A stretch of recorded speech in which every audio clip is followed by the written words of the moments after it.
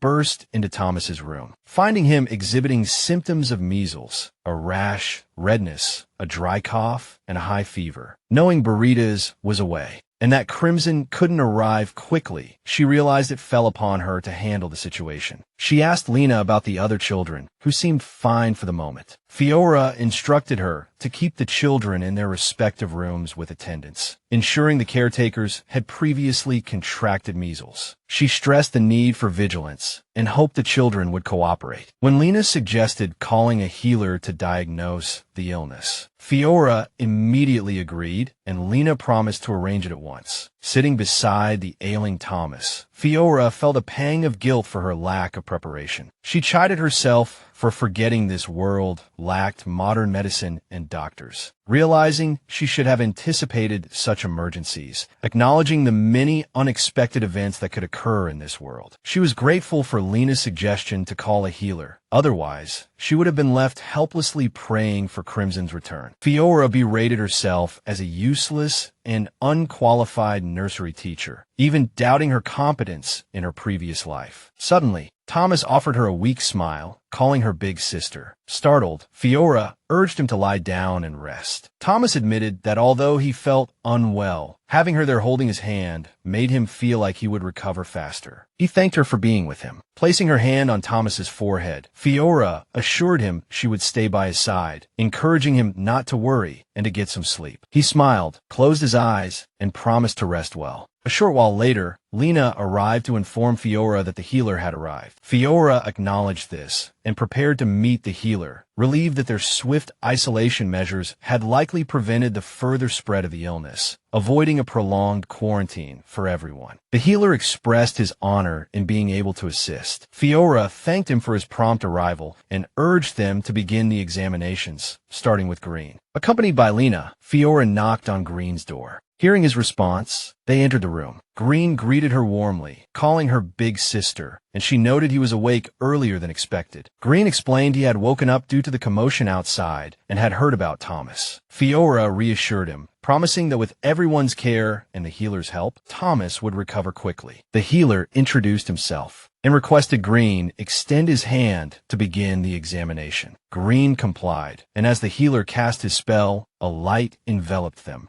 impressing Fiora with this seemingly divine power. The healer confirmed Green was perfectly healthy and free of any viruses. Relieved, Fiora expressed her gratitude and told Green she needed to check on the others. She reminded him to ask the maids if he needed anything. Green, in turn, expressed concern for her well-being, urging her to take care of herself too. Touched, Fiora smiled and gently patted his head, thanking him for his kindness. After checking on Lemon and Ren, Fiora was relieved to find them both healthy. She contemplated the lack of modern medicine in this world, but found solace in the healer's divine abilities, which were sufficient to ensure the children's health. Although worried about Thomas's recovery, she felt hopeful with the healer's assistance. However, her thoughts turned to Jasmine, hoping she remained safe. Suddenly, a maid rushed in, panicked, informing Fiora that Miss Jasmine had collapsed. Gripped by fear, Fiora raced to Jasmine's side. She chided herself for viewing these individuals as mere fictional characters in a story, reminding herself they were real, living beings capable of pain and vulnerability. With renewed determination, she resolved to do everything within her power to aid them. As night passed and a new day dawned, Fiora collaborated with Crimson, assisting with Jasmine and Thomas, who were kept together. She also discussed quarantine strategies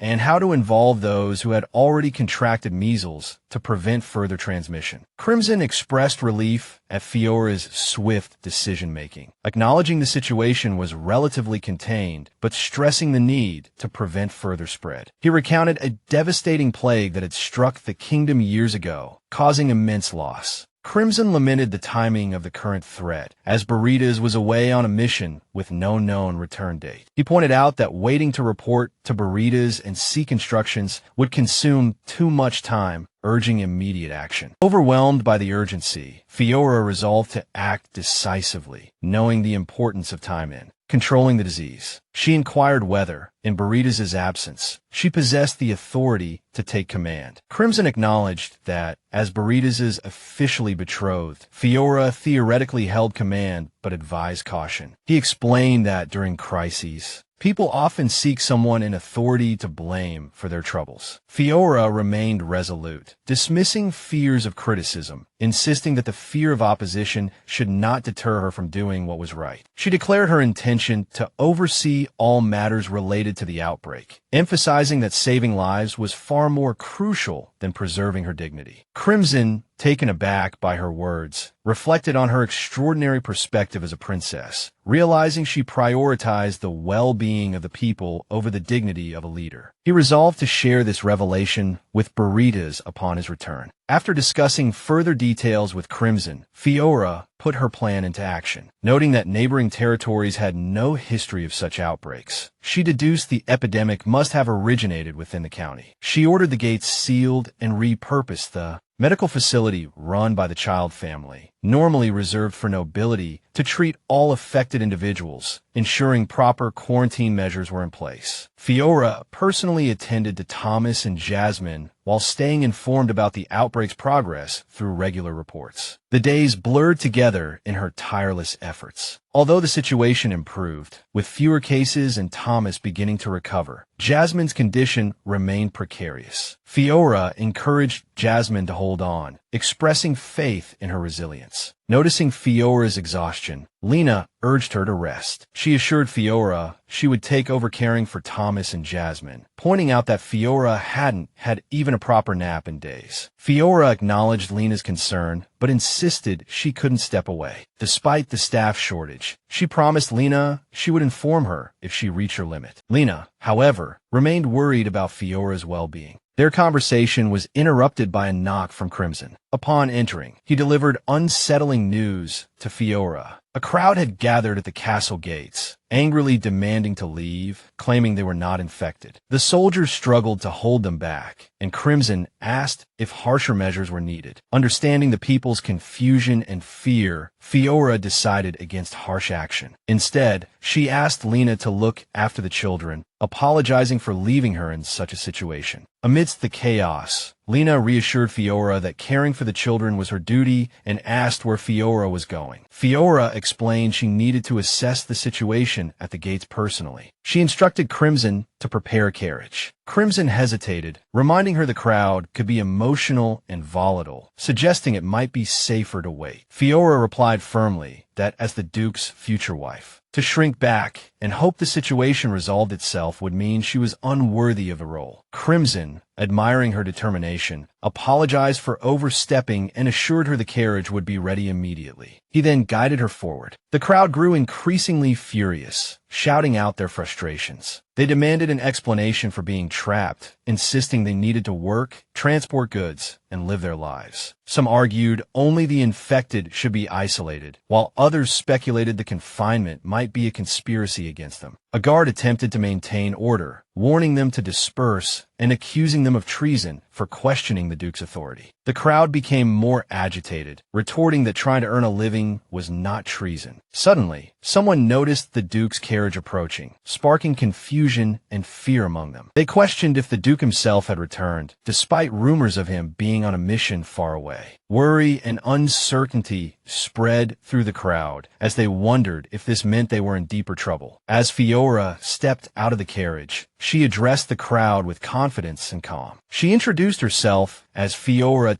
Damon, fiancé of Duke Baridas, and assured them she was there to explain the lockdown. Murmurs rippled through the crowd, some whispering in disbelief, questioning why a princess was dressed so plainly, while others conceded her presence, and the Duke's carriage lent credibility to her words. A few noted she didn't carry herself like the typical nobles they knew. Fiora urged the citizens to calm down and allow her a chance to explain. Her composed demeanor and willingness to address them personally earned their attention. They commented on her sincerity, agreeing that if she would take the time to speak to them directly, they should listen. Fiora acknowledged the hardship the lockdown caused and pleaded for their understanding. She stressed the necessity of the measures to prevent the further spread of the contagious disease, highlighting the importance of protecting everyone from harm. One of the citizens questioned the logic of the lockdown, suggesting that those not infected should be allowed to leave while they still could. Fiora calmly addressed this concern, explaining that their investigations indicated the virus likely originated within the county and had a long incubation period. She clarified that individuals appearing healthy today could unknowingly carry the virus and spread it to other regions, which would ultimately lead to its return and a much larger outbreak. Fiora urged them to understand the importance of containing the virus at its source to prevent wider devastation. She bowed respectfully, pleading for their patience and promising that every effort would be made to end the lockdown as soon as possible. As the citizens witnessed Fiora bowing before them in supplication, one expressed disbelief at seeing the crowned princess humbling herself before them. Whispers spread as they realized her genuine concern and her decision to open the royal hospital to commoners. Deeply regretting their earlier behavior, they offered sincere apologies and promised to return home immediately. Fiora smiled warmly, expressing her gratitude for their understanding. Later that evening, Baridas returned to the palace ahead of schedule. Crimson welcomed him back, expressing relief at his early arrival. Eager for an update, Baridas instructed Crimson to brief him. Upon learning that Lord Thomas was recovering, but Lady Jasmine remained unconscious, Baridas prioritized visiting Jasmine before heading to his office for the full report. Crimson acknowledged the order, preparing to provide the details. On his way to see Lady Jasmine, Baridas was consumed by frustration and guilt, questioning why such incidents always occurred in his absence. Despite rushing back as soon as he heard the news, it had still taken him days to arrive. He felt he had failed to protect Fiora and remained indebted to her. He also felt anger, wondering why no one had properly cared for the children. Even after a thorough screening process to select reliable caregivers, he entered the room with a sense of urgent concern. Shocked to find Fiora lying unconscious on the floor, he immediately rushed to her side, deeply worried. Later, when Fiora regained consciousness, she struggled to recall what had happened, vaguely remembering having cared for Jasmine before fainting. Lena gently chided her, reminding her that she had collapsed from overexertion. She explained that Baridas had found her unconscious in Jasmine's room, carried her back to her own chambers, and instructed Lena to ensure she rested. Upon hearing Baridas had returned, Fiora wanted to resume her duties, but Lena insisted she obey his orders, leave everything to him, and focus on recuperating. Fiora reflected on her missing memories, realizing she had no recollection of returning to her room, and admitted her utter exhaustion, while also feeling a sense of relief at Baridas' return. She decided to follow his advice and rest properly, telling Lena to get some rest as well. Lena promised to be available if needed, then departed. Feeling the accumulated fatigue of the past few days, Fiora resolved to catch up on much-needed sleep, believing she could be more effective after recovering her strength. However, despite lying in bed, she found herself unable to fall asleep, perhaps due to stiffness from her recent, abrupt rest. She thought a short walk in the garden might help her relax. Wrapping a shawl around herself, she strolled through the windy garden, intending only a quick turn before returning to bed. Suddenly, Baridas appeared, questioning why she was outside so late at night, and reminding her of his strict orders that she must rest. Fiora explained she had felt stiff and was just about to head back, then countered by asking why he, too, was outside instead of resting. Baridas draped his own coat around Fiora's shoulders, explaining that he had been working in his office when he saw her walking outside through the window. He initially thought his eyes were deceiving him. After all,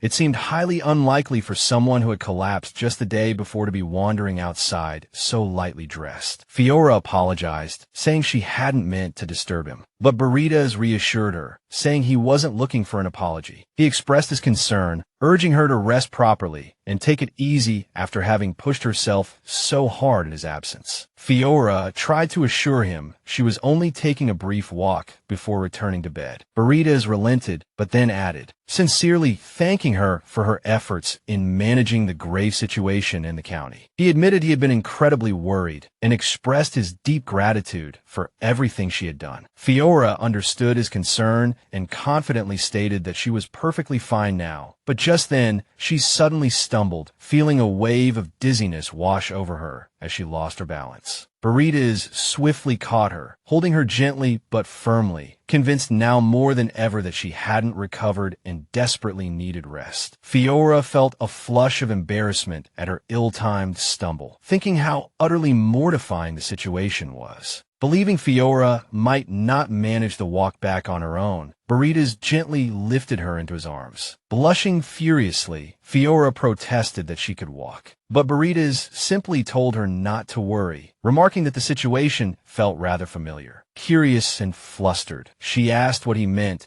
prompting him to start teasingly recounting an incident from a past festival. Fiora blushed even deeper and cut him off, insisting she had heard quite enough and agreeing to let him carry her back in silence. Baridas commented that this was a wise choice, adding that the air was cold and windy, and it was better for him to shield her from the chill. Fiora inwardly conceded that he was right. The weather was indeed cold, and even that short walk had caused her fever to flare up slightly again. Although her condition wasn't contagious, the physician had explained that her fever stemmed purely from extreme fatigue and had prescribed rest. Being ill made her yearn for her true friends and family from her previous life, who had always supported her through hardships. Yet, her thoughts inevitably drifted back to the children, and despite her own condition, she felt a strong urge to visit them. Lying in bed, she wasn't deeply asleep, but at some point, she felt a comforting touch that eased her considerably, allowing her breath to flow more smoothly, offering a rare moment of solace amidst her exhaustion. By the fourth day, Fiora finally felt the fever break and her strength return. Feeling better, she slightly opened the window, wanting to let in some fresh air. Noticing this, Lena quickly approached to stop her, advising Fiora against exposing herself to the draft. Fiora tried to reassure her, saying it was nothing serious and that she felt much better. However, Lena firmly pressed Fiora on whether she had truly recovered completely, asking if she could permit the lord and ladies to visit her. When Fiora hesitated and mentioned the quarantine measures, Lena understood, pointing out that Fiora wasn't entirely certain she was well. Fiora conceded to Lena's concerns, reluctantly agreeing to remain indoors until the morrow. Lena then offered to go prepare a meal for her. Fiora expressed her gratitude for this. Fiora felt much improved